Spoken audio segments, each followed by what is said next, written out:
बिस्मिल्लाहिर्रहमानिर्रहीम। अस्सलाम वालेकुम। मैं हूँ महरीन सबतैन। देखें आप मेरा यूट्यूब चैनल और फेसबुक पेज।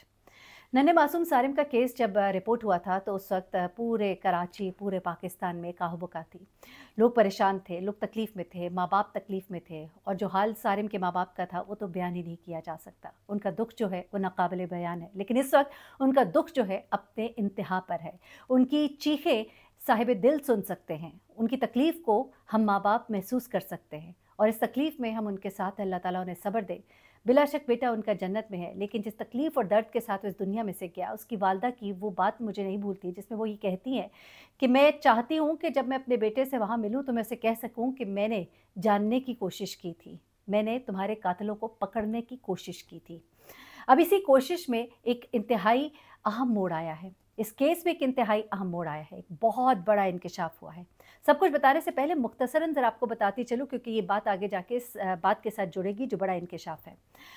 सारिम अपने घर से जब गायब होता है, मस्जिद ये दोनों भाई जाते हैं कारी साहब से पढ़ने के लिए। वापस एक भाई आता है, दूसरा नहीं आता।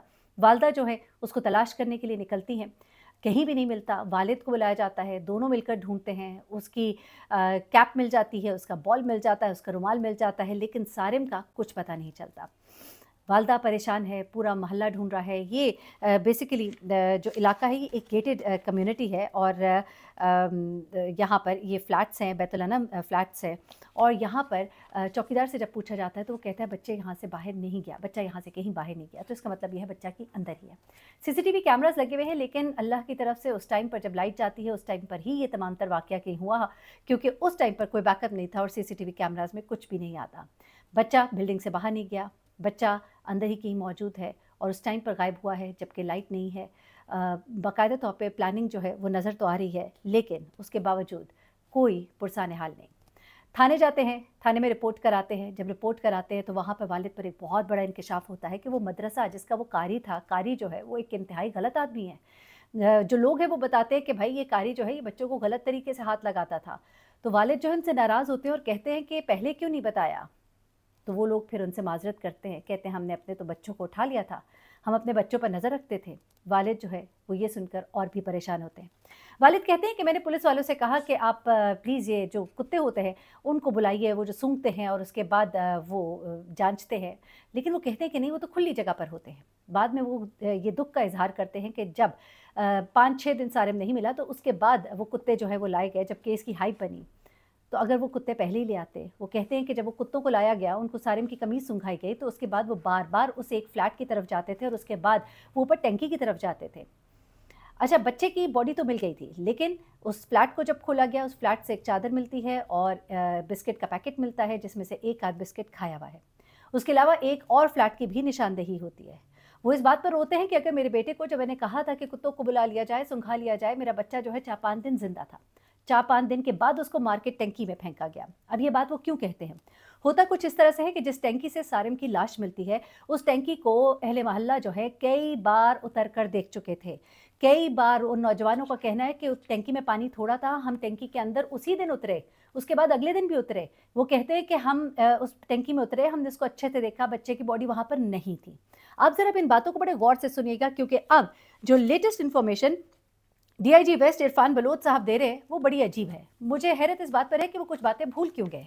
अब ज़रा इन बातों को अपने जहन में रखना है। मैं सिर्फ सीधा बातें आपके सामने रखूंगी। नंबर 1 ये कि लोग कई बार उतरे, पानी जो है वो बहुत थोड़ा था जिसमें कि एक बच्चा डूब नहीं सकता। उसके बाद 5-6 दिन के बाद टंकी जो है उसमें से बदबू आती है, टंकी को देखा जाता है, टंकी के अंदर से बच्चे की लाश जो है वो तैरती हुई मिलती है। बच्चे की बॉडी को जब निकाला जाता है तो उसको रस्सी की मदद से ऊपर खींचा जाता है, उसको लोग हाथों में पकड़ते हैं। ये बातों के ऊपर आप गौर करते जाइएगा। और उसके बाद इस बच्चे को जो है वालिदैन के सुपुर्द किया जाता है और फिर इसे सुपुर्द खाक किया जाता है। ये सब कुछ भी हो गया।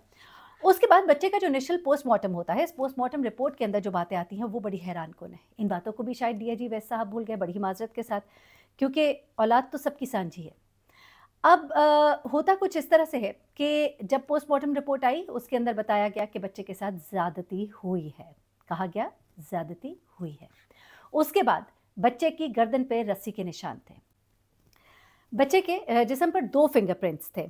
एक गर्दन पर फिंगरप्रिंट्स कोई और थे और उसके जिस्म पर फिंगरप्रिंट्स कोई और थे।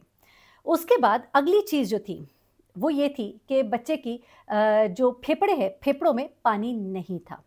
डॉक्टर्स का ये कहना है कि अगर बॉडी अगर यानी कि बच्चा, जैसा कहा जा रहा है कि ऊपर ढक्कन इस तरह से था कि उसके ऊपर अगर बच्चा चलता तो चढ़ता तो अंदर गिर जाता, ढक्कन उलट सकता था, तो बच्चा अंदर गिर गया होगा, तो बच्चा गिरा होगा तो अंदर पानी में डूबा होगा तो फेफड़ों में पानी गया होगा। लेकिन रिपोर्ट कहती है कि फेफड़ों में पानी बिल्कुल भी नहीं था, यानी कि मरने के बाद तो फेफड़ों में पानी नहीं गया, लेकिन अगर वो जिंदा होता, डूबने की वजह से मौत वाक़ई हुई होती, तो उसके फेफड़ों में पानी होता। लेकिन रिपोर्ट कहती है कि फेफड़ों में पानी नहीं था। फिर उसके बाद अगली जो चीज़ थी वो थी उसके मैदे की रिपोर्ट। मैदे में, अब ज़रा सुनिएगा क्या मिलता है। आखिरी जो खाया पिया वो था खांसी का शरबत। माएँ जानती हैं कि खांसी का शरबत बच्चों को जब दिया जाता है तो बच्चों को नींद आती है। कुछ लोग बच्चों को रात को सुलाने के लिए भी कई दफ़ा खांसी का शरबत दे देते हैं, जो कि सही बात नहीं है, लेकिन ये किया जाता है। खांसी का शरबत जो है वो इस तरह से देना मुज़र सेहत है। लेकिन ऐसे में इस बच्चे के मैदे से खांसी का शरबत मिलता है। जब वालदा से पूछा जाता है कि बच्चे को आखिरी बार क्या खिलाया था, तो उन्होंने बताया कि बच्चे को मैंने रोटी के साथ नगेट्स और केचप दिए थे मदरसा भेजने से पहले। उन्होंने कोई खांसी का शरबत उन दिनों में कहीं करीब में भी नहीं दिया था। ये सब कुछ जो है मेडिकल रिपोर्ट थी, ये बार-बार उनके वालिद को, वालिदा को बताई गई और उस वक्त इस केस को इसी तरह लिया जा रहा था कि यहाँ पर ये सब कुछ करने वाला जो है ये कोई शख्स है जिसने बच्चे के साथ ज़्यादती की। वो बड़े अच्छे से तमाम तर इलाके को जानता था। जब कैमरा नहीं चल रहा होता था तब उसने बच्चे की मूवमेंट्स की, उसको फ्लैट्स में लेके गया, एक फ्लैट से दूसरे फ्लैट में लेके गया, उसके बाद उसने उसको उस टाइम पर ही टैंकी में फेंका जबकि लाइट्स वहाँ पर नहीं थी। अब ये सब कुछ होता रहा, लेकिन अब जब वालिदैन ने बार-बार एहतजाज किया और कहा कि हमारे बच्चे के कातिल को पकड़ा जाए, मौलवी साहब को एक दिन के लिए पकड़ा गया, छोड़ दिया गया। बच्चे की बॉडी से कोई और निशानात, कोई सैंपल नहीं मिल सका। गालिबन उसकी वजह ये कही जा रही है कि बॉडी जो है 2-3 दिन पानी में पड़ी रही थी। फिर उसके बाद एक और चीज़ जो ये कही जा रही है कि बच्चे के अब जिस्म पर जो निशानात मिले हैं वो सब कुछ क्या है, ज़रा वो आगे चल के सुन लीजिएगा। लेकिन उससे पहले मैं ज़रा इस तमाम तर कहानी को वाइंड अप करते हुए आपको बताऊं कि 7 तारीख से लेकर 18 तारीख तक बच्चा जो है घर से गायब था, यानी कि नहीं था। उसमें से आखिरी 5 दिन बल्कि शुरू के 5 दिन जो है वो ज़िंदा था। अगर उस की नेग्लिजेंस ना की जाती तो बच्चा मिल सकता था। अभी तक की जो तमाम तफसीलात मैंने आपको बताई हैं उसके मुताबिक शुरू के 5 दिन या 6 दिन सारिम ज़िंदा था। गर्दन की हड्डी टूटी हुई थी, ज़्यादती के निशानात थे और उसके बाद उसका जिस्म जो है वो नीलो नील था। जो भी लोग जिन्होंने देखा, जो ईदी के कारकुन थे या फिर जो भी आप कह लीजिए कि मेडिको लीगल जो टीम्स हैं उनका भी कहना है, जो ऑफिसर्स हैं मेडिको लीगल ऑफिसर्स, उनका भी कहना है कि जिस हालत में बॉडी मिली है वो 3-4 दिन से ज़्यादा पानी में नहीं पड़ी हुई थी या 5 दिन से ज़्यादा पानी में नहीं पड़ी हुई थी। अब ये बातें जो है आप जहन में रखिए और अब सुनिएगा कि लेटेस्ट अब इस केस में क्या हुआ है। ये केस जो है ये लग रहा है कि अब अनकरीब ही इसे डिक्लेयर कर दिया जाएगा कि ये सॉल्व हो गया है। वालिदैन की आहें सुनने से ताल्लुक़ रखती हैं। वो सख्त परेशान हैं। रमज़ान मुबारक में वो अपनी इस तकलीफ़ का इज़हार कर रहे हैं और वो ये बता रहे हैं कि हमारे पास जो तमाम तर तफसीलात शुरू से आई थी वो यही थी कि सारिम को मारा गया है ज़्यादती करके। और सारिम की जब बॉडी रिसीव हुई है तो वहाँ पर देखने वाले रिपोर्टर्स का कहना है कि सारिम की एक टांग जो है वो मुड़ी हुई थी। वो इस तरह से मुड़ी हुई थी कि जिस तरह बच्चे को आखिरी वक्त में कुर्सी पर बिठाया गया है, कुर्सी पर रस्सियों से बांध के बिठाया गया है और उसके बाद उसे मारा गया है। उसकी टांग उस वक्त जो कुर्सी पर जिस वक्त उसे मारा गया तो उसकी टांग उसी हालत में रह गई और जब उसे निकाला गया तो उसकी टांग उसी तरह से मुड़ी हुई थी, यानी कि मुड़ने के बाद वो वहाँ पर ही फिक्स हो जाती है पोजीशन। जैसे कि आपको पता है कि जब इंसान मर जाता है तो उसके बाद जो वो पोजीशन होती है, जिस पोजीशन में वो था, वो जिस तरह से बॉडी अकड़ जाती है, तो आप इस बात को बेहतर समझ सकते हैं। बहुत ही तकलीफ है। अल्लाह ना करे कि वालिदैन उनकी ये तमाम तर बातें, मेरी तफसीलात सुने कि उनको और अजियत हो। लेकिन अब जनाब हुआ कुछ इस तरह से है कि डीआईजी वेस्ट जो है इरफान बलोच साहब, उन्होंने एक इंटरव्यू दिया है। हमारे भाई हैं बाबर सलीम, उनको उन्होंने इंटरव्यू देते हुए ये कहा है कि जनाब ये सब कुछ जो हुआ, ये उन्होंने पहले की बातें बताई कि यूँ हुआ था, फिर उसके बाद रिपोर्ट आई थी, ज़्यादती का कहा गया था, सब चीज़ें उन्होंने मानी। लेकिन उसके बाद वो कहते हैं कि जब सारिम को बाहर निकाला गया था तो उससे रस्सी से बांध कर निकाला गया था, बॉडी को बाहर निकाला गया था रस्सी से बांध कर। तो एक कपड़ा सा था गालिबन, उन्होंने कहा ये रस्सी थी जो कि गले पे बांधी गई, मैं अगर थोड़ा मिस कर रही हूँ। तो वो कहते हैं कि ये जो गले पर निशान है ये तो उसका निशान है जो पहले ऐसे लग रहा था कि शायद बच्चे के गले में रस्सी डाल के उसको मारा गया है, लेकिन फिर बाद में जब हमने उस वीडियो को बार बार देखा तो हमारी टीम्स इस नतीजे पर पहुंची कि गले में रस्सी का जो निशान है वो मारने का नहीं, बल्कि वो है जबकि इसको निकाला गया था। फिर हमने कहा कि जी उंगलियों के निशानात जिस्म पर, गर्दन पर, तो वो उन्होंने कहा कि जब बॉडी को निकाला गया, बॉडी बहुत नरम थी और उसके बाद लोगों ने उसको ज़ाहिर-सी बात है उठाया हाथ में, तो ये वो शायद निशानात थे, उँगलियों के निशानात। फिर उसके बाद उनसे कहा गया कि जी रिपोर्ट तो थी उसमें तो ज़्यादती का कहा गया, तो उसमें उन्होंने कहा कि जो इनिशियल हालत थी उसे देखकर ऐसे ही लग रहा था, लेकिन अब ये पता लग रहा है कि ऐसा नहीं था। ये बात मेरे लिए हैरत अंगेज़ थी। फिर उन्होंने ये भी कहा कि बच्चे के जो कपड़े थे वो बिल्कुल सही हालत में थे, अगर उसके साथ कोई ज़्यादती की जाती तो फिर कुछ ना कुछ कपड़ों में रद्दो-बदल होता, वो बिल्कुल उसी हालत में थे जिसमें कि वो अपने घर से गया था। मेरे लिए ये बात भी हैरत अंगेज़ थी, क्योंकि बच्चे की बॉडी इतने दिन पानी में पड़ी रही और उसके बाद भी आप कह रहे हैं कि बिल्कुल वही हालत थी कपड़ों की। अल्लाह बेहतर जानता है, लेकिन मेरे लिए ये बात जो है वो हैरत अंगेज़ है।